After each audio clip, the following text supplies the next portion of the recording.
sur le code de la route, vous êtes beaucoup en fait à passer le code, ouais, rapidement, c'est bon, moi je l'ai passé, c'est bon, je l'ai eu en 2 semaines, tout ça. Mais il faut savoir que le code, c'est un préalable à la conduite. Si tu connais ton code par cœur, la conduite, ça va être facile. Par contre, si ton code, tu le connais genre à moitié, c'est un peu bancal, tu vas mettre énormément de temps dans la conduite parce qu'en fait, il y a des trucs que tu connais pas. Avant, tu vois, maintenant, le code, en fait, tu le passes à la poste, ça c'est en privé.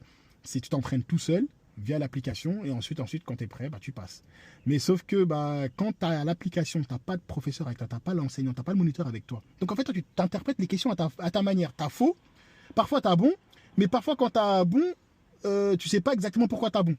Parfois, quand tu as faux, tu as l'ordinateur qui t'explique. En fait, c'est un ordinateur qui donne la réponse, tu la lis, tu dis ok, bah là, d'accord. Mais t'as pas l'explication du détail en fait, le petit détail qui va faire que bah, toi tu vas comprendre, tu vas te dire ah ok je comprends maintenant, je sais pourquoi j'ai fait cette erreur, bah, je vais essayer de ne pas la refaire la prochaine fois quand je vais voir ce genre de situation.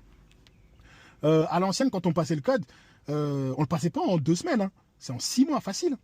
Genre c'est-à-dire tu partais en salle de code et tu restais et tu faisais des séries, des séries, des séries. Et parfois le moniteur il venait en salle et il faisait une série avec vous et il t'explique, donne 2, 3 astuces, 2, 3 explications, comme ça tu arrives à comprendre.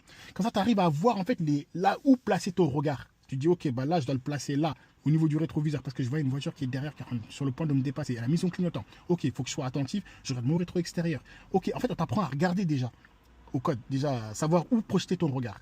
D'accord. Et une fois que tu arrives une fois que tu as le code, après, avant même d'avoir le code, en fait, d'abord, tu fais déjà des tests.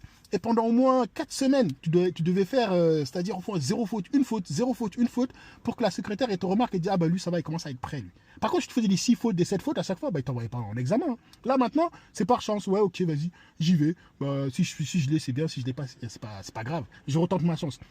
Mais sauf que quand tu retentes ta chance, à chaque fois, t'as pas vraiment compris. Quand tu arrives en leçon, pour la conduite, bah, c'est pour ça que tu vas faire énormément d'heures. Avant, à l'ancienne, on faisait 20 heures. Parce que tu avais déjà des préalables en fait, par rapport au code.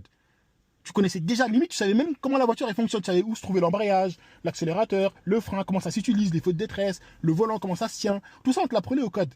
Là, maintenant, en fait, bah, vous faites ça vite, vite, vite, vite. Arrive un moment, bah, quand tu arrives en leçon de conduite, tu te retrouves à faire des 50 heures, des 60 heures, des 70 heures parfois, des 100 heures même. C'est parce qu'en fait, qu'est-ce qu'on fait? On est en train de travailler bah, en fait, le code de la route dans la voiture. Et ça te revient cher, en fait. Donc, révise ton code et essaie d'avoir un moniteur si tu peux.